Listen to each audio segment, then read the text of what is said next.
Paano mo malalaman na ginagamit ka lang pala ng taong mahal mo?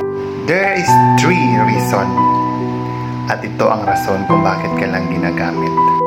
Una, andyan lang pag kailangan ka.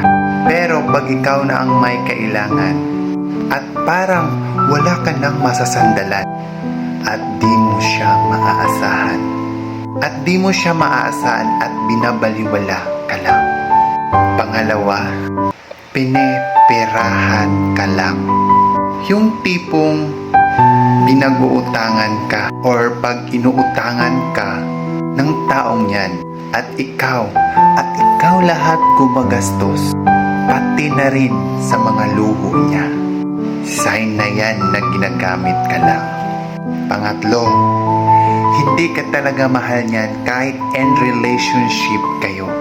Magkakaroon pa rin siya or siya na ma-inlove sa iba or magkagusto sa iba. Yan yung mga taong binibigyan ka lang ng time na convenient sa kanila. Kung nararanasan mo ito, I hope marirealize mo ang halaga mo at respeto sa sarili mo. Huwag mo nang antayin na maubos ka. You deserve better and you deserve to be loved. Okay? Okay.